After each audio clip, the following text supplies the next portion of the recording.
사진을 하나 볼 터인데 이 사진은 1990년 2월 14일 1990년 2월 14일 우리 보이저 1호 아시죠? 우주를 향해서 발사되었던 보이저 1호가 촬영했던 사진입니다. 잘 안 보이죠? 예. 여기에 보면 빛속에 작은 점이 하나 있지 않습니까? 예.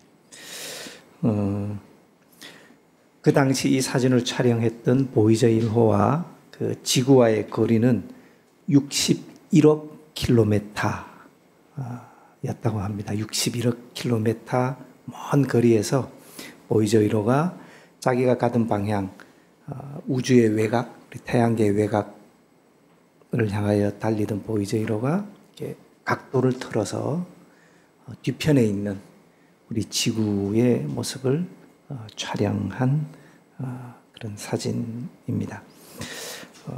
그래서 이 점 하나 찍혀 있는 저것, 그래서 그걸 창백한 푸른 점이라고 하죠. 예.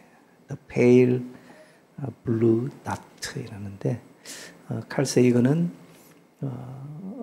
이 보이저 탐사 계획의 한 부분의 팀장을 맡았던 천문학자 칼 세이건이었는데 그 칼 세이건이 주장을 해서 우리가 한번 지구의 모습을 촬영해 보자 그렇게 제안을 했었는데 많은 반대가 있었지만 그 이후에 그의 주도로 촬영되었다고 합니다. 세이건은 지구는 광활한 우주에 떠 있는 미미한 존재에 불과하다. 그것을 한번 사람들에게 알리고 싶었다고 하지요. 이 지구의 크기는 사진상의 이 지구의 크기는 0.12 화소의 점이라고 합니다.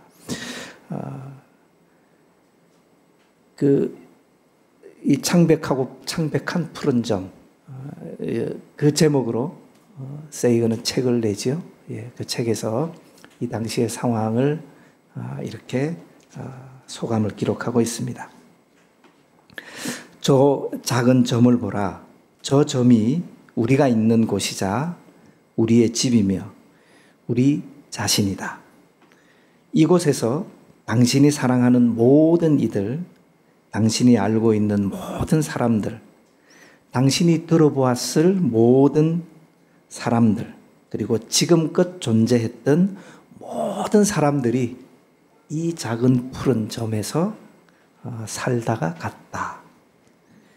우리가 느끼는 모든 기쁨과 고통이 확신에 찬 수많은 종교와 이데올로기들, 그리고 경제체제, 수렵과 채집을 했던 모든 이들이, 모든 영웅과 비겁한 자들이, 문명의 모든 창조자와 파괴자들이, 모든 왕과 소장농들이, 사랑에 빠진 젊은 남녀와 모든 어머니와 아버지, 꿈 많던 아이들, 발명가와 탐험가, 모든 도덕의 스승들, 모든 부패한 정치인들, 모든 슈퍼스타, 모든 최고 지도자, 인간 역사의 모든 성인들과 죄인들이 여기 태양빛에 떠다니는 먼지 같은 점 위에서 살았던 것이다. 지구는 우주라는 광활한 공간에 있는 너무나도 작은 무대이다. 인류 역사의 수많은 장군과 황제들이 저 작은 점의 극히 일부를, 그것도 아주 잠깐 차지하려고 죽인 사람들, 강물처럼 흘렀던 그들의 피를 생각해보라. 저 작은 픽셀의 한 구석의 사람들이 같은 픽셀의 다른 쪽 구석에 있는 겉모습이 분간도 되지 않을 정도로 비슷한 사람들에게 저지른 끝도 없는 만행을 생각해보라. 얼마나 잦은 오해가 있었는지, 얼마나 서로를 죽이려고 달려들었었는지, 얼마나 열렬히 서로를 증오했는지를, 우리의 가식 섞인 몸짓과 스스로를 중요하다고 여기는 허영심, 그리고 우리는 우주에서 뭔가 특별한 위치를 차지하고 있다는 그 망상은 이 작고 창백한 빛의 점에 의해서 의심받을 수밖에 없다. 세이건은 지구를 아득히 먼 곳에 떨어져서 바라보면 인종, 국가, 종교, 이념 등으로 나뉘어서 서로 배타적으로 파괴적인 행위를 하며 그렇게 폭력을 입삼는 인간의 어떤 내면 특성을 지적합니다. 우리가 살고 있는 지구는 모두를 위한 거룩한 책임의 공간이라고 역설적으로 주장하고 그 지구를 지켜야 한다고 얘기하지요. 지구를 우주적인 관점에서 바라보며 얼마나 인간이 미미한 존재인지, 우리가 만든 권력, 그리고 우리가 만들어 일으키고 있는 분쟁, 그리고 우리가 만든 종교적, 국가적인 어떤 경계들이 얼마나 덧없는가, 그것을 얘기하고 있습니다. 그의 메시지는 인간의 오만과 인간이 가지고 있는 자기 중심성을 버리고 겸손해져야 한다. 이 창백한 푸른 점을 보면서 그렇게 인간의 겸손을 얘기하고 있죠. 인간의 오만과 그 자기 중심성을 비판하면서 본래적인 거룩함, 그것의 본래적인 의미, 본질을 회복해야 한다. 그렇게 얘기하고 있습니다. 이렇듯 우리는 우리가 존재하는 세상, 우리가 부닥치고 우리가 분투하고 우리가 끊임없이 바쁘게 달려가는 우리의 삶, 일상, 세상을 조금만 더 먼 거리에서 바라보면 우리 자신에 대해서 새로운 인식, 우리 존재에 대한 새로운 인식을 대면하게 되지요.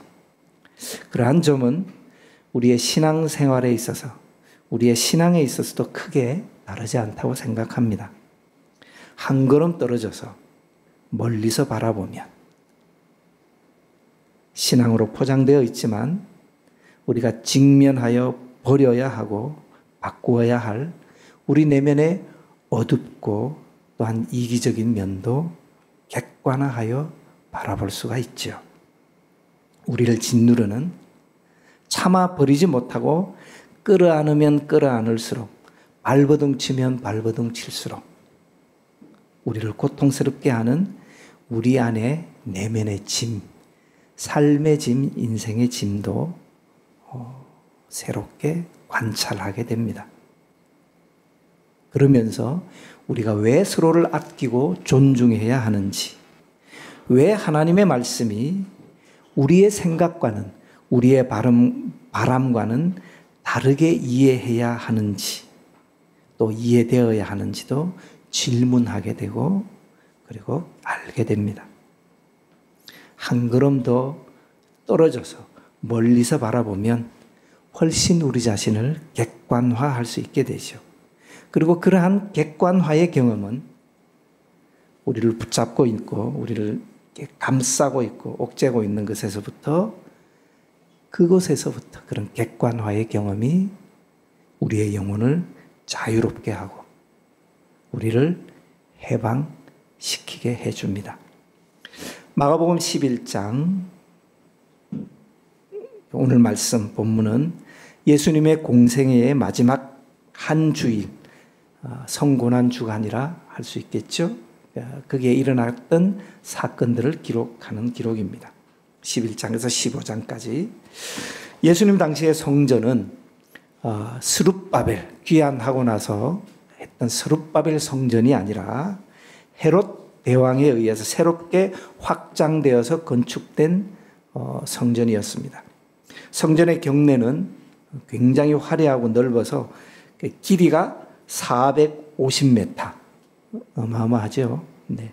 넓이가 약 300m쯤이었고 북서쪽 외곽에는 경내를 굽어볼 수 있는 그 망대, 로마군이 주둔했던 안토니아 요새가 있어서 로마군 약 500명 정도가 주둔해서 어떤 사태에 대비할 진입할 수 있는 그러한 요새가 있었습니다. 화려하고 웅장하게 확장된 성전은 예루살렘 성문을 지나 첫 구역에 이르면 이방인들에게도 개방되었던 바깥뜰, 이방인의 뜰이 있었습니다. 그리고 그 뜰에서 더 내부로 들어가면 미문을 통하여, 미문 많이 들어봤죠? 여인의 뜰로 들어갈 수 있었습니다. 그곳까지는 여인들도, 여성들도 갈 수 있었기에 여성의 뜰, 이렇게 유대인들이면 누구나 들어갈 수 있었죠. 그리고 남자들은 그곳에서부터 더 안쪽까지, 비교적 좁은 뜰인 이스라엘 사람들의 뜰이라는 곳까지 들어갔고, 거기에서 더 내부적으로 들어가면 핵심부인 성소와 지성소를 둘러싸고 있는 제사장의 뜰, 그렇게 겹겹이 구성되어 있었습니다. 아마 본문 속에 일어났던 이 사건은 이방인의 뜰이 아니었나, 외곽 지역에 있던 것으로 추정이 됩니다. 예수님 당시의 성전에서는 우리가 구약 성경, 레위기나 이런 데 봤던 것처럼 매일 그때까지 희생제사가 번제, 화목제 이렇게 태우고 하는 그런 희생제사 있죠? 희생제물을 매일 성경의 율법대로 그 희생제사가 드려졌던 그 장면을 우리가 생각해 볼 수 있습니다. 그리고 절기를 지키기 위해서 해마다 이스라엘의 모든 남자는 그 예루살렘의 절기를 지켜야 되는 율법이 있지 않습니까? 그리고 전국에서 또 각지에서 그 절기 때 모여들었던 제사를 위해서 순례자들이 방문하였기 때문에 그것으로 인해 당시에는 다양한 상거래 행위가 이 바깥들에서, 성전의 바깥들에서 이루어졌습니다. 먼 곳으로부터 왔던 순례자들은 희생제물을 속죄제나 그걸 끌고 와야 되지 않겠습니까? 예를 들면 서울이라면 부산에서 양들과 소들과 송아지와 이것을 어떻게 끌고 올 수 있었겠습니까? 그죠? 끌고 와야 됐기 때문에 그것이 매우 힘든 일이었기 때문에 돈을 가지고 와서 경내에서 자기 자신을 위한, 또 무엇을 위한 희생제물을 살 수가 있었습니다.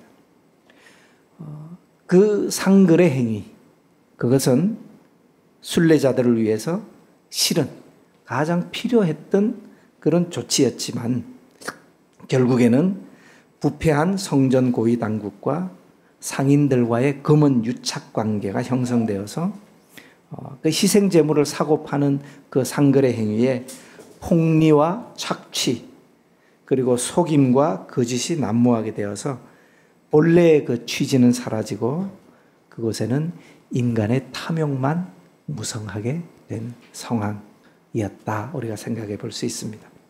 6월절이 임박하면 사방에서 수많은 순례자들이 성전으로 모여듭니다. 순례자는 그때 자신이 직접 희생제물을 가지고 올 수 있었죠.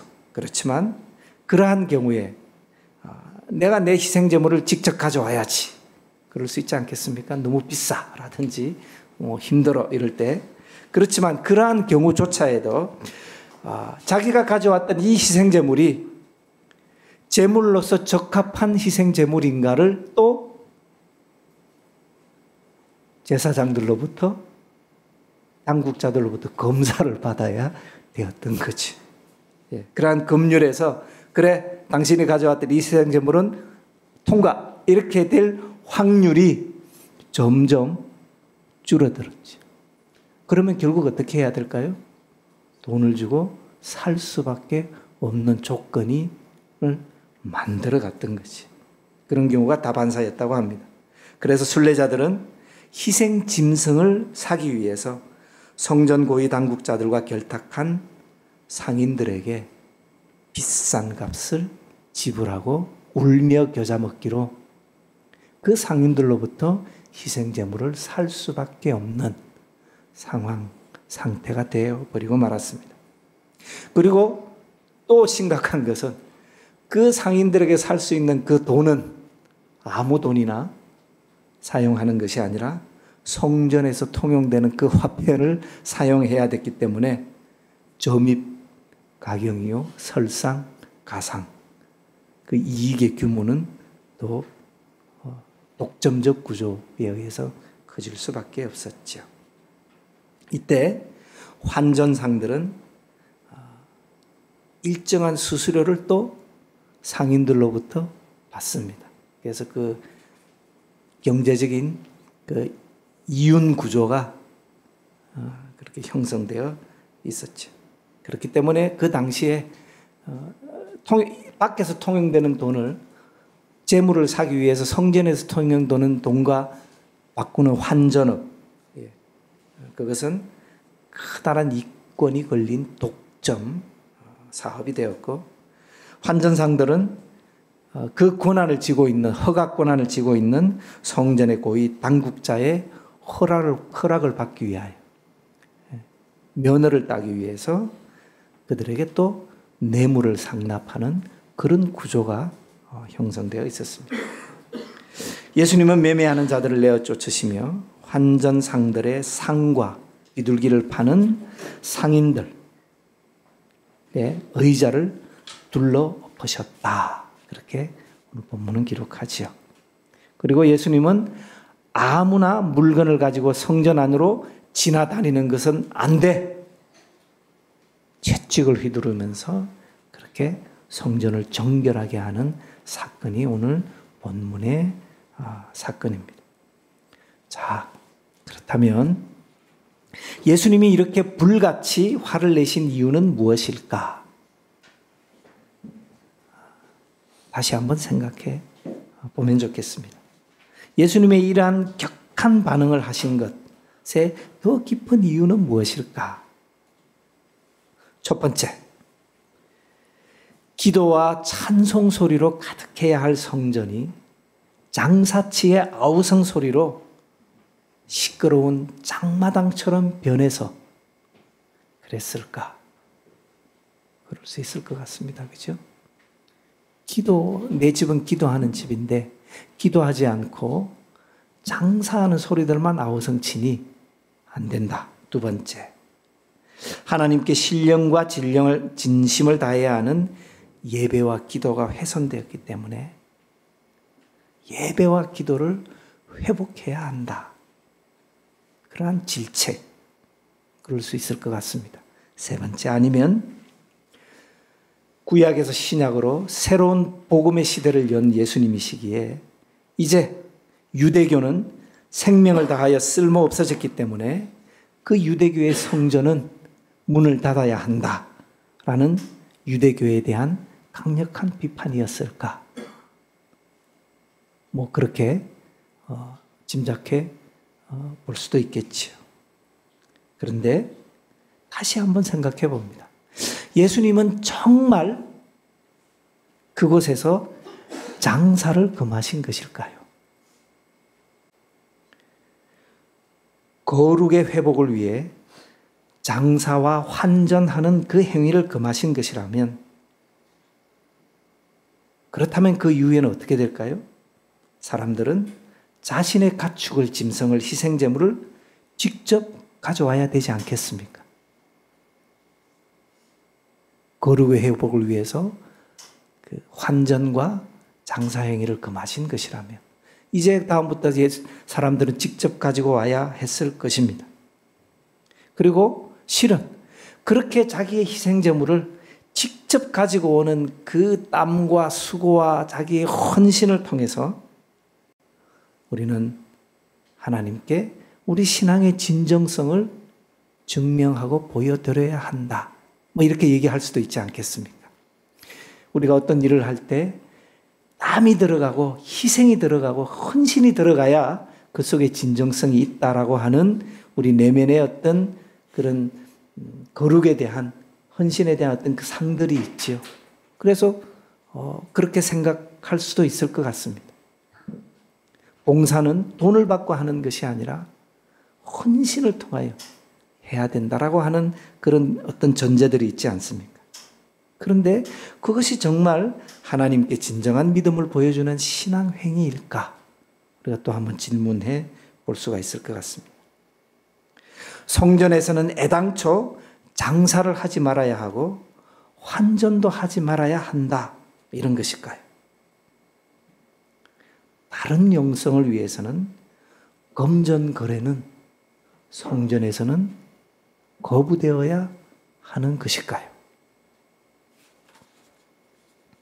자, 그것을 우리가 생각하는 예배, 영성, 교회 이렇게 한번 옮겨와서 생각해 볼 수도 있을 것 같습니다. 교회는 금전 거래 행위를 하지 말아야 할까요? 교회는 그러한 금전 거래의 어떤 형태로서 직원들에게 임금을 지불하지 말아야 할까요? 교회를 향한 헌신은 그렇게 희생제물을 직접 가져야 하다 하듯이 봉사로 이루어져야 할까요? 또 다르게 목회자의 임금은, 목사의 임금은 노동에 대한 대가가 아니니 소득세의 징수의 대상은 되지 말아야 할까요? 세속적이니까. 교회의 운영은 자원봉사로만 해야 하고 모든 운영에 있어서 매매 행위를 하지 말고 헌물로만 이루어져야 할까요?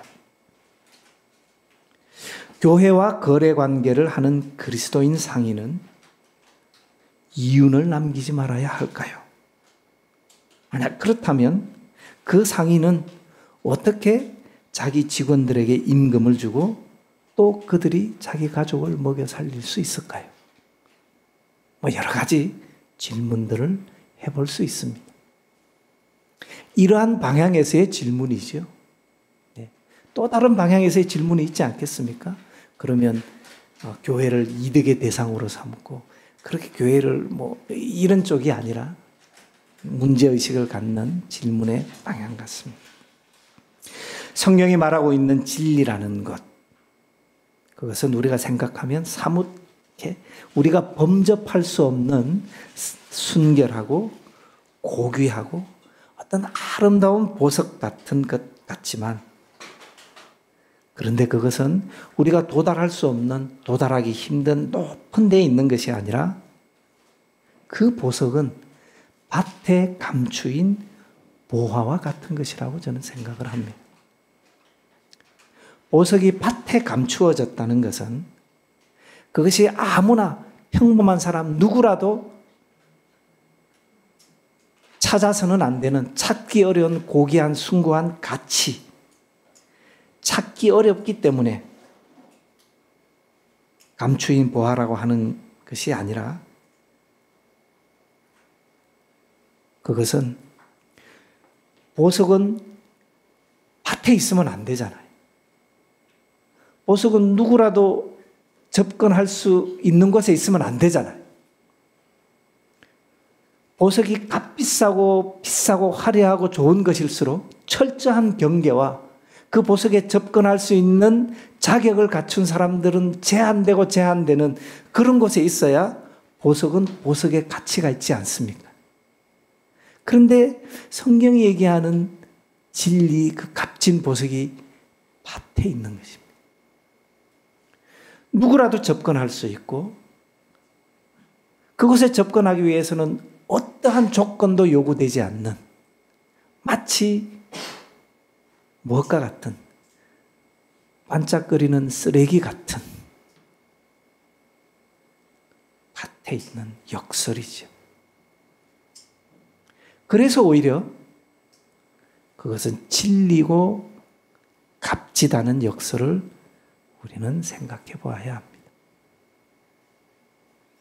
공기, 물, 햇볕, 하늘, 생명을 잉태하는 흙, 우리가 그것을 부정적으로 흙수저 이러고 더럽고 이렇게 하는 것이지만, 생명의 씨앗이 되는 흙, 그것은 무엇보다 소중한 보석이지 않습니다. 사람들은 우리가 얘기하는 그 성경의 진리가 밭에 있기 때문에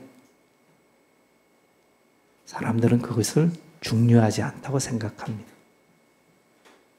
사람들은 그것을 자기 자신의 아주 사소한 인생의 어떤 이득 때문에 그것을 버릴 수 있을 정도로, 그것을 멸시할 수 있을 정도로 그렇게 하찮게 생각합니다. 왜? 그 보석이 밭에 있으니까 그렇습니다.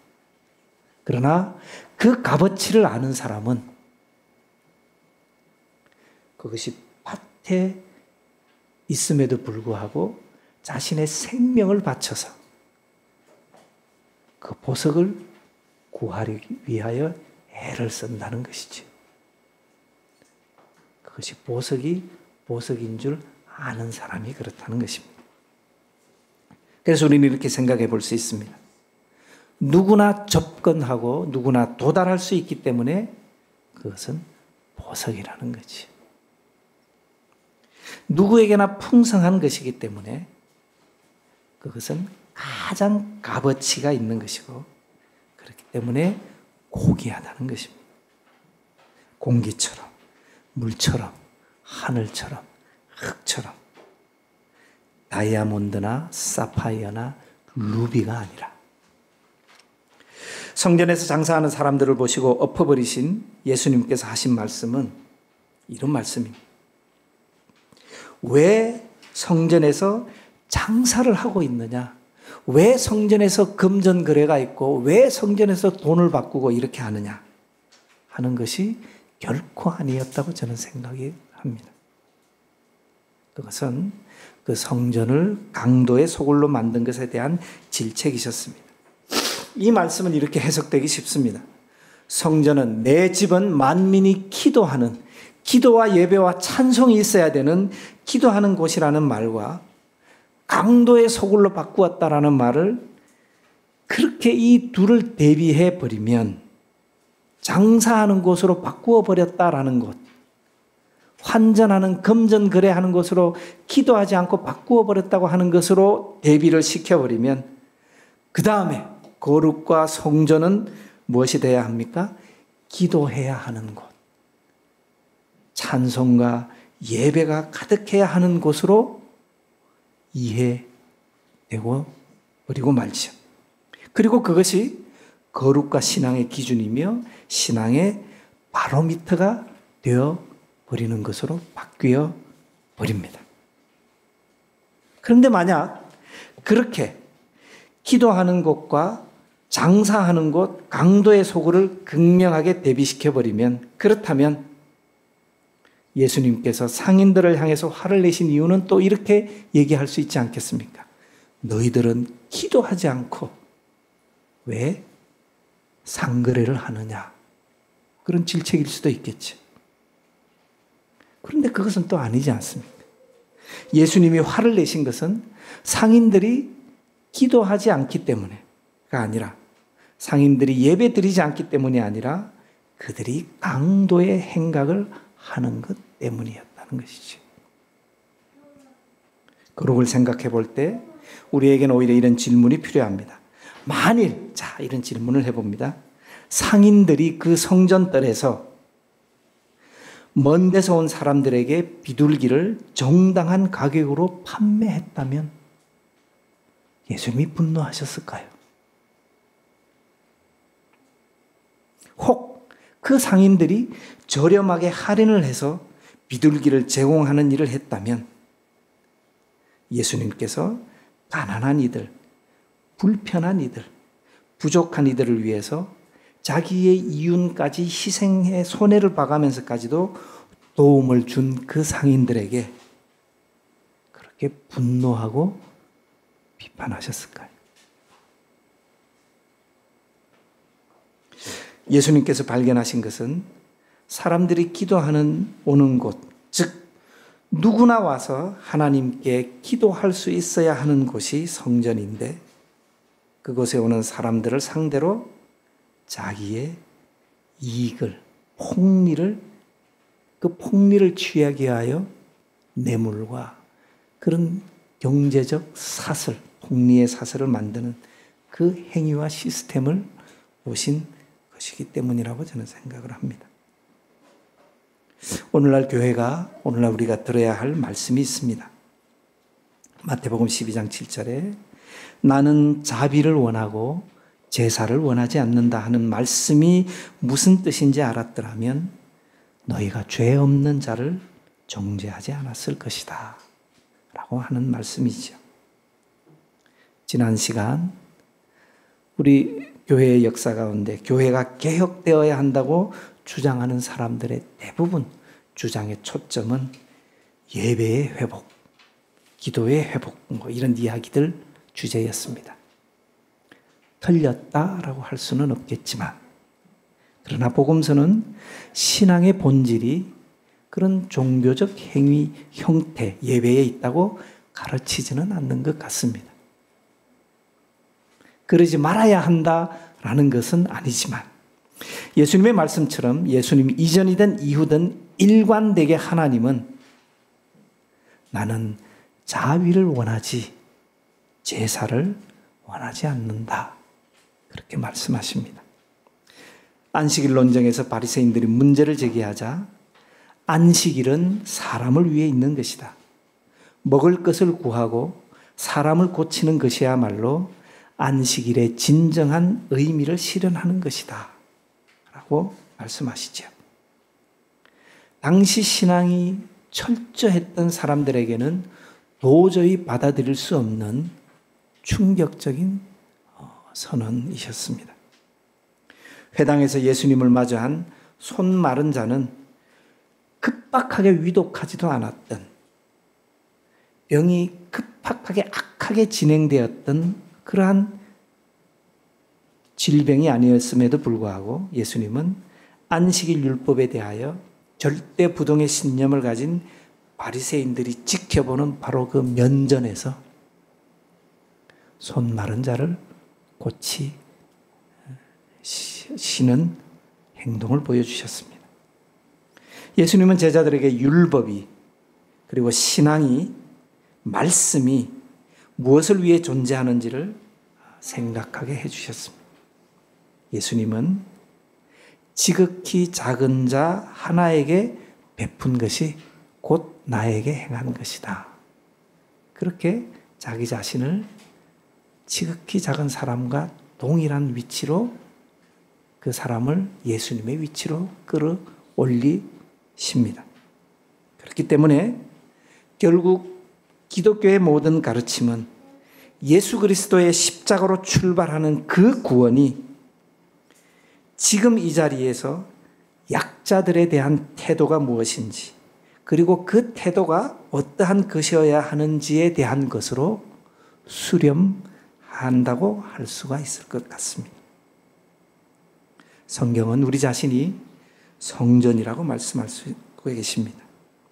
우리 자신이 성전이라면 우리가 드리는 기도는 우리 자신만을 위한 수단, 그것은 결코 아닐 것입니다. 예, 북부 가자 지역에서 찍힌 해외 언론에 등장했던 사진입니다. 우리의 기도가 그렇게 자기 중심성, 예, 하나님 말씀과 진리라는 먼 거리에서 우리 자신을 조명하지 않고 내가 속해 있는 그 안에서 내 중심성의 발로 표현으로서의 우리의 기도, 우리의 신앙, 우리의 믿음, 우리가 생각하는 어떤 거룩으로 이해가 될 때, 그러할 때 교회가 또는 종교가 얼마나 끔찍한 폭력으로 세상을 물들일 수 있는지를, 우주에 떠도는 창백하고 푸른 한 점일 뿐인 지구에서 인류의 역사에 무수한 장군과 황제들이 그 작은 점의 극히 일부를, 그것도 아주 잠깐 차지하려고 죽인 사람들, 강물처럼 흘렀던 그들의 피를 생각해 보라 라는 한 천문학자의 외침.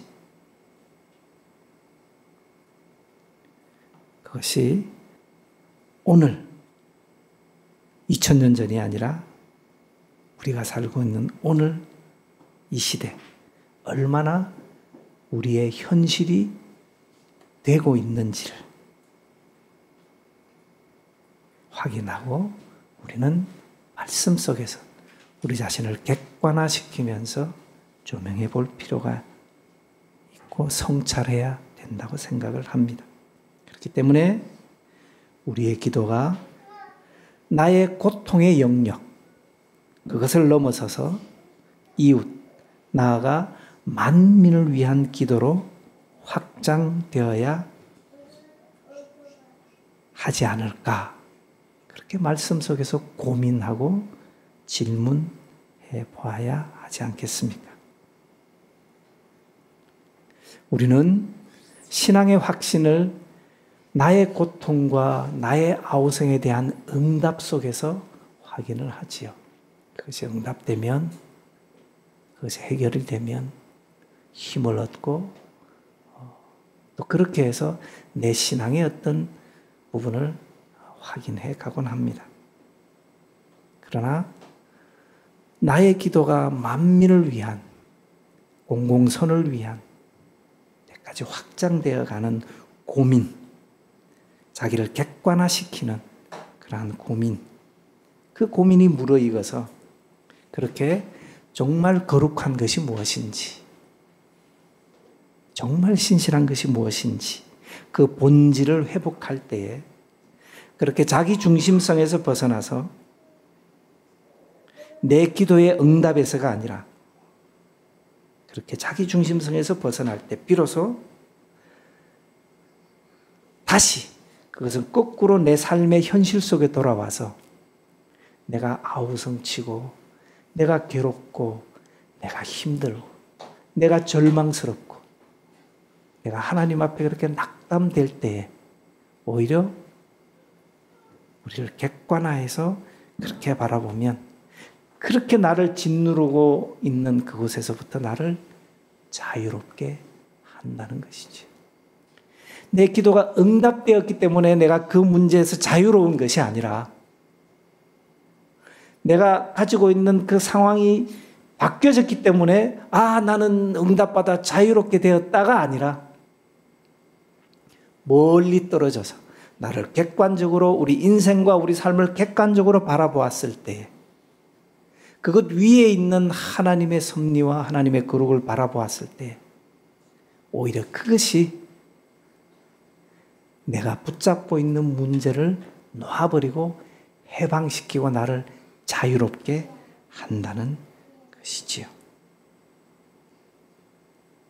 그리고 그 자유함은 성경의 다른 표현을 보면 저 사람은 감당하지 못할 사람이다 라는 곳까지 우리를 인도하는 것 같습니다.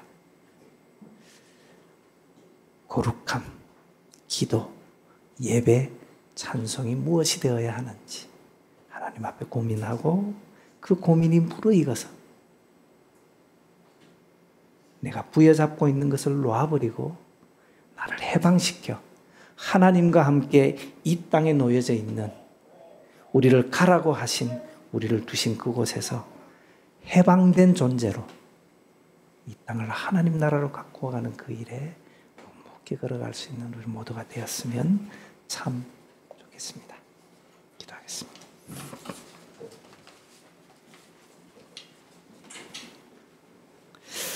하나님 아버지, 내 집은 만민이 기도하는 집이라 말씀하셨기에 하나님, 나를 두신 그곳에서 고개를 들어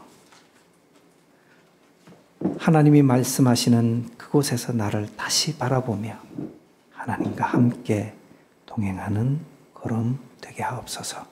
예수님의 이름으로 기도합니다.